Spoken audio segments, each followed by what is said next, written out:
Welcome to the BMJ podcast. I'm Cameron Abbasi, Editor-in-Chief of the BMJ. This week, I've been at the Nuffield Summit, which is a meeting of think tanks and NHS leaders where the future of the healthcare system is discussed. The BMJ hosts a roundtable there, and we were asking how will tech, and particularly AI, affect the doctor-patient relationship in the near and far future? We assume patients are the sort of laggards, the kind of non-adopters, the kind of problem in the digital and tech space. Well, who are patients? It's the general population. It's us. At the BMJ, we've also announced a new data and code sharing policy. I'll tell you a little about that later, and we'll hear from Ben Goldacre, who's been pushing us towards transparency for years. Code is as central to quantitative research as the methods of your study, and we need to treat it seriously in those terms. We need to give it the respect and we need to give it the airtime. And so that's why this call from the BMJ is so valuable. Finally, as the UK Labour Party has just said that the economy is in the worst place since the Second World War, a new play is looking back to that time and how the politician Nye Bevin was inspired to overcome economic hurdles and set up the NHS. Matt Morgan, BMJ columnist, has turned his hand to the stage as medical advisor on the play, and he reflects on what he learned. There's a phrase, we all contain multitudes. And I think that's absolutely true of Nye Bevin. You know, it wasn't all good. Firstly, though, the future of the doctor-patient relationship. Hi, I'm Juliette Bouverie. I'm Chief Executive of the Stroke Association, which is a UK charity that provides stroke support for stroke survivors and their families. And I also chair the Richmond Group of Charities, which is a coalition of 12 national health and care charities advocating for more policy attention on multimorbidity. Hello, my name's Daniel Elkalees, and I'm Chief Exec of the London Ambulance Service, which does what it says it is on the tin. That's good to hear. Thank God for that. Hi, Rebecca Rosen. I'm a GP in South East London and Senior Clinical Fellow at the Nuffield Trust. Hi, Neil Samir. I'm Professor of Pathology. I'm also the Chief Research Information Officer at Great Ormond Street Hospital. Great. So first I want to go to you, Rebecca. AI, is it, and technology? I mean, often, you know, politicians love technology as a solution to all our problems in healthcare. What's the reality of it? It's really still under development. And at the moment, if you look at the rise and fall of Babylon, the digital-first GP company that claimed to have AI that was going to radically transform the way this worked, what's happened is that its decision algorithms didn't really have much AI. It was just a set of algorithms. And that's because in the nuanced, complicated world of general practice with undifferentiated illness and a mix of physical and psychological and social, AI isn't there yet. We've heard about it being really effective where it's got focused applications, interpreting images. The world of general practice is far more complicated and varied, and so there's a lot further to go there. But I think there are other areas of general practice where it's really going to change things, and that's in the administrative side. Filing notes, helping with recording conversations that will be turned into well-structured entries in the medical record. And that, in theory, could transform the way we work hugely. So the Oxford Institute for Technology has argued that around 50% of general practice admin will be able to be automated in the coming years. So there's a lot of work that we've got to do, but it's kind of feels like it's on the near horizon. OK, thank you. Juliette, can I turn to you now? What, from the patient perspective, how do you see the value of AI as a tool? Yeah, so, I mean, I suppose my starting point is healthcare is basically a relational business. And, you know, what is so important is that sort of individual relationship, the trust between patient and clinician, the sort of shared power, shared decision-making, and clinicians really taking the time to understand what matters to individuals and really listening to their needs. And I just wanted to talk about two examples of kind of the adoption of AI. I really agree with you, Rebecca. I think AI, where it's targeted on a very specific clinical problem, is already producing tangible benefits. So if you take stroke, it's kind of extraordinary, the adoption of AI in stroke imaging. So now, since the pandemic, really, because of the necessity of the pandemic, we've got 96% of stroke units in England. that are routinely using AI in stroke imaging to augment and support clinicians to improve both the speed of diagnosis, the specificity and the accuracy of diagnosis, and then access onto the right treatments. And what's extraordinary is one of the early adopters of AI in stroke imaging, which is the Royal Berkshire Hospital, where I was there a couple of weeks ago. They've now published data, and I just want to get this absolutely right. So they've now published data that shows that the adoption of AI in stroke imaging has led to a 60% reduction in the time to mechanical thrombectomy, which is a very time-sensitive treatment.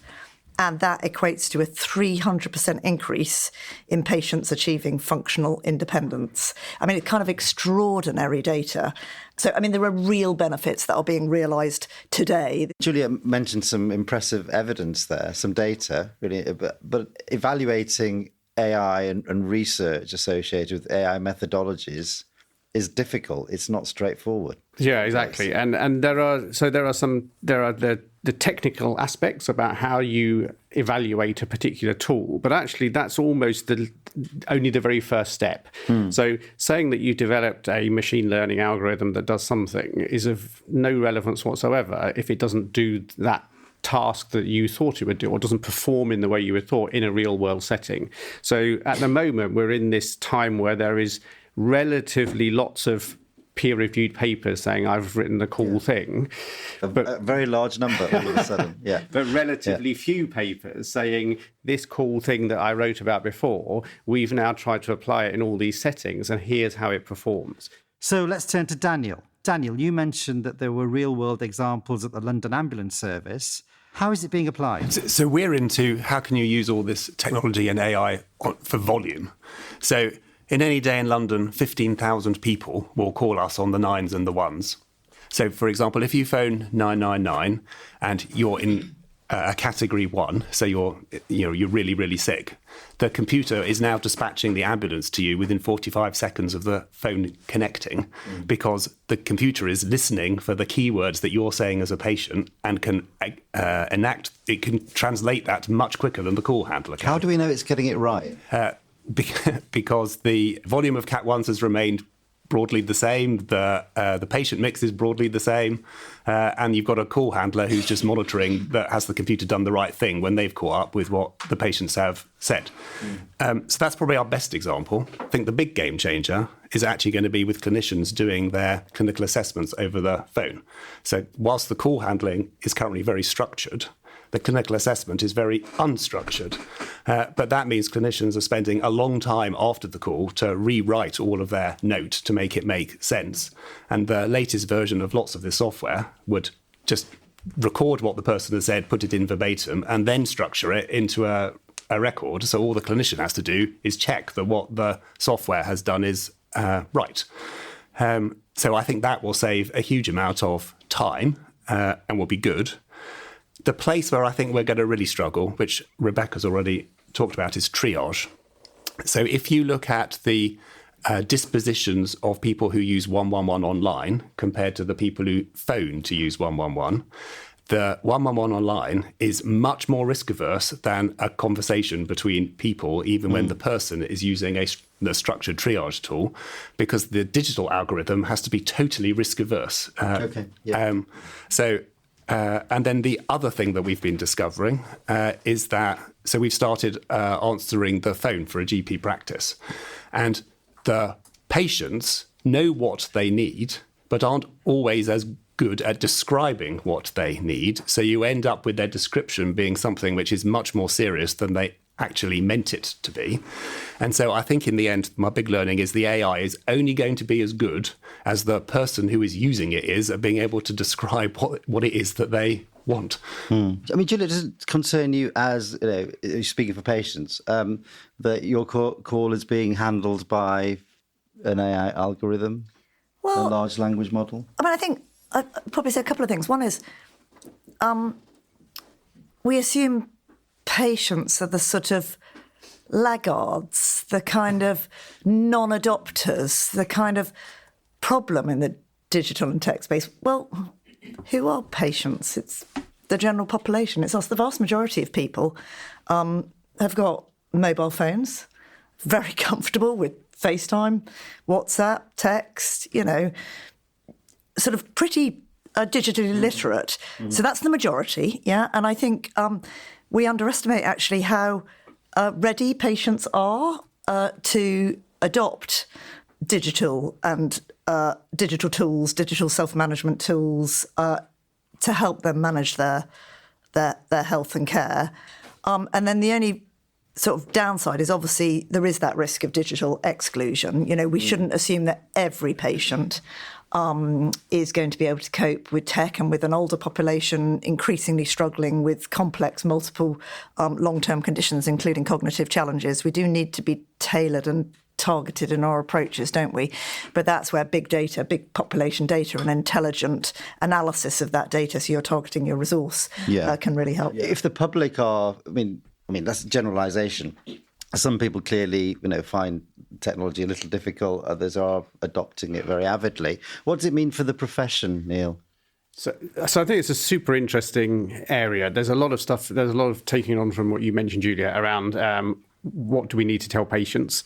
At what point, if you just use it for admin, do you need to tell patients? If you use it for clinical decision support, how much we need to tell them? But if we just ignore all that for the moment around, I think there is a big benefit in looking to what are the immediate problems, but also this will come. These things are going to come in. So what about in 10 years or further? And it is impossible to imagine that we will not be having lots more clinical decision support through AI. Yeah. I think there's also an interesting thing that we're talking here as if this is all being driven by the medical profession. I think a lot of this is going to be hugely driven by patients. And it's interesting, Juliet, from your example, we will get to a point. I mean, lots of these tools, I would imagine, will become like we as a society think of sat-nav now. I will come and patients or families will say, okay, this stroke algorithm, I don't want a human looking at it. I'd rather have your algorithm because your algorithm's better. So the patients will actually start demanding tools once those tools become of a certain accuracy and quality. So it's not just going to be the medical profession that drives this. We're going to have to respond to patient pressure. Yeah. But the question then comes is, how should we be selecting and training our doctors? Because actually at the moment we select doctors to say, can you remember the top 10 causes of atrial fibrillation? Rather than necessarily, are you going to be able to work with these tools? What's the role of the doctor? Because the sort of other components will become relatively much more important, and certain tasks we do now will become relatively less important. Okay, so it changes the dynamic. Yes, what does it mean? I won't accept your challenge about naming the top 10 causes of atrial fibrillation. But what will it mean? What will it mean for how will we train doctors? Let's take doctors. How will we train doctors in 10 years' time? So I think the first thing is going to be to make people very aware that they are going to have to change the way they work and the tools that they work with. And that in itself will be less of a challenge than I think much of the profession thinks, because many of the medical students that are coming through now are already super keen. They want to work with technology. They understand the benefits of AI. But what we don't have really is a clear strategic plan in most organisations or across the NHS for what's the hierarchy of how we're going to do this? So in the next 3 years or 5 years, what are the areas that you as a new medical student are likely to be using AI with? Whereas if you're going to be, for example, a surgeon, probably you're not going to be replaced by a robot for many years to come. Whereas if you're going to be a radiologist, if you're going to be a radiologist, certain parts of what you do are much more likely that you will have to work with an AI tool. And I think we just need to get clearer at being very explicit about that. Okay. What's your view on this, Rebecca? Well, I think listening to the comments we've had so far, there are some bits that fill me with great joy. I would love Daniel's technology that's going to automatically write my notes, as long as I know that it's going to do it well. But I don't want to be Pollyanna-ish. And I think there is this sense that it's going to come and just do bits of my job. And I think the feeling that I carry with me is I'm going to have to learn ways to work alongside technology.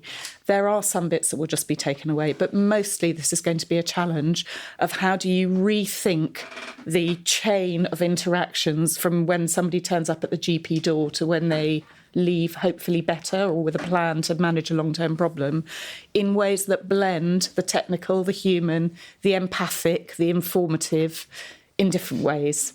And so in terms of the question of what I think I'm going to have to learn for the future, I think I'm going to have to learn new ways of communicating, new ways of taking information and interpreting it and helping the people who it's targeted at to understand and work with it. I'm assuming that I'm going to be working with decision support technologies, sitting side by side with a patient. And I think I'm also going to have some really big challenges because I think one of the most impressive applications of this that I've seen is rethinking an MSK pathway, which is integrated across the community physio, general practice, hospital, completely deconstructing it, looking at every bit of it. Hang on, we can get a bot to do that and take away the human activity. We can get a bot to do that. But here you've got to have human input. And that kind of development work and then reconstructing the pathway and putting it back together is a huge developmental challenge. And certainly in general practice, not many of us are good at it. So I'm going to want some national resource that is going to support practices or PCNs to do that kind of deconstruction and reconstruction. One last comment from Daniel. I was just going to say, so in the examples we've all just been talking about, the patient is in a good place to use the technology. Whereas in the part of the world I inhabit, in urgent and emergency care, patients are sick, they're in pain. I think it is much, much more likely that the interaction the patient wants is with a person than with technology to start with. I can't... Really important point. People's state of health and state of mental clarity really shapes whether they can use this, and we find that in general practice. Some of our patients on a good day are absolutely fine with our online consultation. On a bad day, couldn't possibly turn on the computer. Tech and the future of medicine is a hot topic in our opinion section. And Rebecca Rosen, who you heard there, has written an opinion article for us. You can find the link to that in the podcast notes.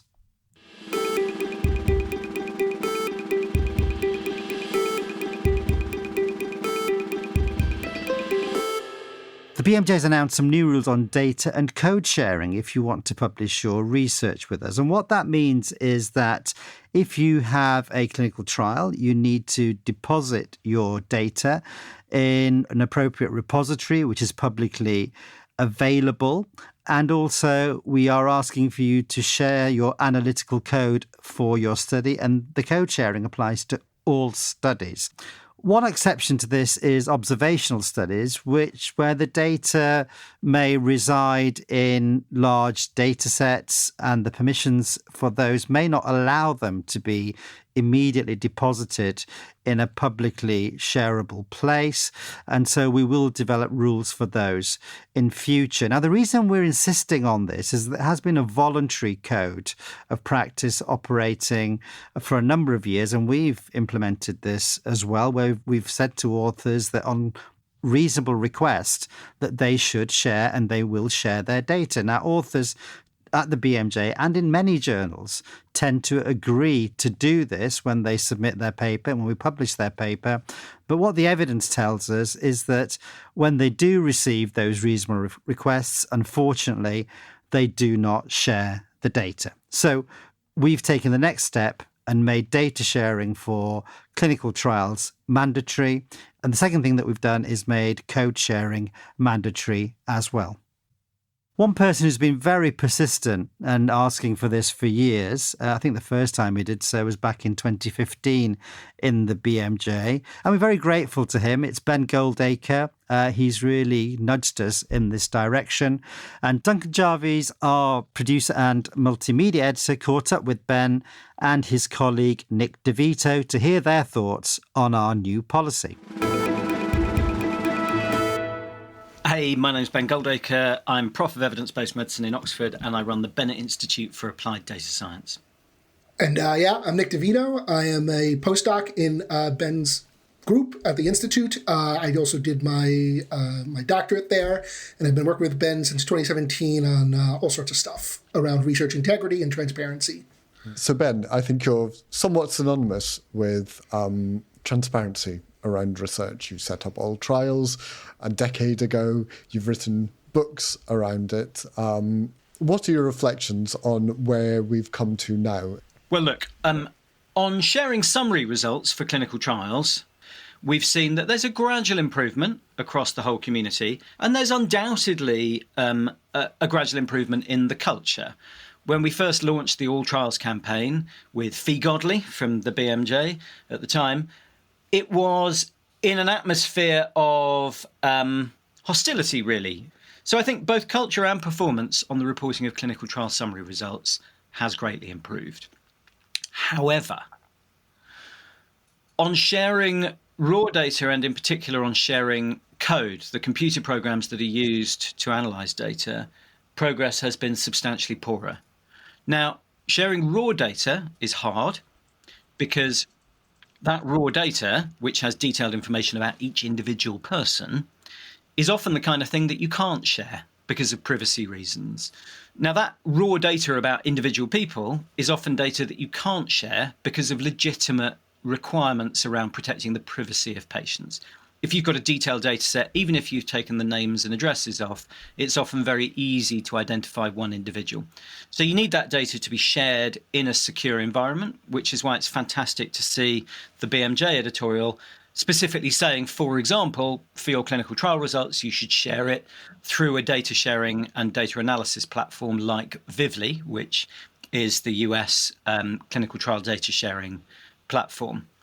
When it comes to sharing code, progress is absolutely painfully slow.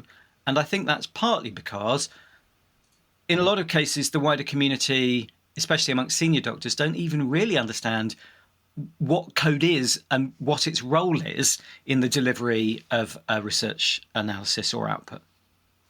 And I will say the best sort of measure we have of that, like, Ben isn't just making that up. It was actually published in the BMJ last year. There was a big systematic review and meta-analysis looking at code sharing and data sharing rates in health and medicine. And it was by Hamilton, Dan Hamilton in Australia. And it's just, it's awful. It's bad. Like single percentage point of examined studies share their code and things like that. And it's not much better for data. Sharing your code is critical because by giving a complete account of exactly what was done with the data, you bring many, many, many good things. First of all, and probably at the forefront of most people's minds, when your code is open for everyone to see, it's open for quality checks, so people can see if there were shortcomings. Secondly, you also want code to be open for efficient reuse. So, people have talked about science as being, is it Newton's line? If I've seen so far, it's because I stood on the shoulders of giants. Actually, the reality is, if you've seen so far, it's because you've stood on a giant pyramid of Lilliputians, right? There are millions and millions of tiny contributions which all add up to us incrementally progressing our understanding of a given field. Somebody else develops a reagent that you use in your laboratory analysis, and the next time somebody needs to solve that problem that is solved by that reagent, they don't have to invent the reagent, they just reuse the reagent that's been made by somebody else. And the same is true for code. When you have code shared for common tasks, then it's often quicker for a new user to look at it, evaluate it. If they think it's sound, reuse it. If they want to modify it, then they fork it, and so on. So this announcement from the BMJ is moving this from a kind of carrot to more of a stick. We're not going to publish unless you make this available. And maybe, Nick, if I come to you, what's your reading of the necessity of actually making that incredibly explicit? Yeah, I mean, I think it's all a matter of perspective, whether it's the carrot or the stick, right? Because it's like no one is entitled to be published in the BMJ. I think I know that more than almost anyone. The BMJ's rejected loads of my papers. The carrot is still being published in the BMJ, right? This is just a thing you need to do that. Someone needs to take a stand eventually, and only by being a first mover in this space are you going to inspire others to do it. And I mean, Cameron talked about in his editorial, there are some other requirements around code availability statements elsewhere, but to just make things so frank and so simple to say, you're doing original research that involves analyzing data, you have to share the code. There's just like an elegance and like really effectiveness to that I think can't be understated. And people are not, I don't think, going to want to stop publishing in the BMJ overnight. And I also think that, I think, some people are going to object to this and then they just won't submit to the BMJ. But I would hypothesize that that's a relatively small proportion of people. And I would think that there might be people to whom it never occurred to them to share their code, or they had just never got around to learning how to do it effectively, or loads and loads of other reasons. They said they would get around to it and never did. And now you're simply forcing them to do so. Let's hope it gets the ball moving on some of the other big journals in the field to start taking this quite a bit more seriously. I mean, could you summarize this by saying it's sort of, I don't know, it's like the professionalization of coding and data usage within trials, moving from a gentleman coder kind of way of working. Yeah, remember, it's not just trials, it's particularly observational epidemiology where I think this is critical. But I think raising the status of statistical programming of research software engineering is absolutely critical and spectacularly overlooked. Of course, it's great if journals are asking all authors to share adequately documented code as supplementary material, but also institutions should be ensuring that researchers can access tools and training to support them in best practice around writing code, understanding basic principles like code review and version control. And that really barely happens except as a kind of hobbyist activity. Journals are one of the great whip crackers for the academic community. The other great whip cracker is the funder. Now, funders, as we saw with clinical trial summary results reporting, they have hundreds of pages, sometimes, certainly dozens, of things that they tell their researchers, and people just sign a contract going, yeah, I'm going to do all of that, and then they don't really hold you to account for it. Added to that big pile, but also taken seriously, should be funders should require all grant recipients to share code in the same way that many of them already require that people share their data and results. And they should audit compliance, and they should review applicants' previous code sharing when they're assessing new applications, because it is by sharing code that you contribute to the community. And I mean, if people are, right, this is like essentially like a research recognition problem in a lot of ways, right? Like a lot of people don't share code at the moment because there's no incentive for doing so, right? Like you don't get promoted for sharing your code. You don't get generally citations for sharing your code, and people are trying to change that and trying to do things like that. But like the things that the academy generally cares about are not rewarded by sharing code, and maybe hopefully we can start to see some changes along that front as well. Our data sharing policy is set out in an editorial I've co-authored with Theo Bloom, who's our executive editor, Elizabeth Loader, head of research, and Helen MacDonald, our content integrity editor. And you can see how wide-reaching the impacts of this policy are by the range of authors involved. And you'll find links to the editorial in the podcast notes.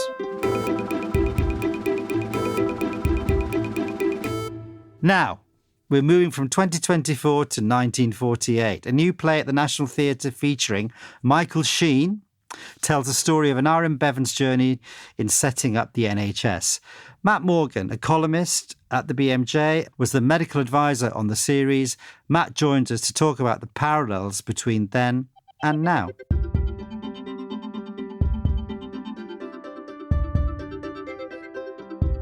I'm Matt Morgan. I've got 3 bits to my life. I work as an intensive care consultant in Cardiff. I'm a full-time NHS consultant. I also do some work for BMJ, writing columns and working on various educational outputs of the BMJ. And the 3rd bit of my life is, I guess, public engagement. I've written 2 books. There's a 3rd one in progress, and I've just finished helping a play called Nye, all about the life of Aneurin Bevan and the birth of the NHS. You started there talking a little bit about your clinical work, your intensive care work. That's a big job in and of itself, but you've decided to branch out into these other bits and pieces. What started you doing that? Working through medicine, I think I kind of realised after doing decade of research in hardcore science, that public engagement bit is so important. And I found that I could better tell the story of medicine through words to the public rather than through perhaps academic words in journals. And most ultimately through an actor's voice. But before we get to that, you mentioned there you've done some books, you've got one in progress. Tell us a little bit about what you've written about. It started in 2019. I published a book called Critical. I kind of wanted to tell the story of intensive care medicine, a specialty I do. So the first chapter tells the story of the world's first intensive care patient, a little girl called Vivi, who at the age of 12 couldn't breathe because of polio. And that's really where intensive care as a specialty was born. And the book weaves human stories of patients with science and tries to tell the story of that specialty. But I am writing a third book at the minute, which is about people who have had cardiac arrests and survived, and what lessons on life can they tell about that. There's lots of life advice books out there, but they've all been written by people who've only been alive, not who have been dead. And what better people to tell you what's important in life for people who have died and had a life 2.0, if you like. So, I hope that will strike a chord with people, and we'll see. Hopefully it'll be out in 2025. And as we've said, most lately you've gone from the beginning of intensive care to the beginning of the NHS, and you're telling the story of that. So what is Nye? I guess the first thing to say is Nye is a play written by a friend of mine called Tim Price, who's an amazing playwright. And I've been the medical advisor on Nye. I've helped with the medical stories, the medical history, some of the props, some of the movements of the actors in that. And Tim and I actually went to university together. We were flatmates in the first year of university. 20 years after university, I had an email out of the blue from Tim asking if I can help with some of the medical bits, and it was wonderful. It's something I never expected, a great leap of serendipity. And it's also a world, like writing was before I started writing books, it's a world I know nothing of. I'm not somebody who goes to the theatre all the time. I'm a bit of a Philistine in terms of that culture. So stepping into this completely different world was pretty alien to me, actually. What happened was kind of magic. I'm used to writing words on a computer, which become words on a piece of paper, and then people experience those words in their home or in their car, in their headphones, or on the beach, or wherever they're reading. But I don't get to see that effect on other people. It was a magical experience seeing words translated through dance and music and movement, and then people on your row and people in front of you and behind you responding to those in real time. So I completely get that magic of theatre, really. And you've got a great actor playing the main role here, Michael Sheen, who's obviously bringing his own stuff to it. But there's a lot to get into with that role, because Bevan was not a saint. He wasn't a kind of black and white character. Could you tell us a little bit about him and about what you found there?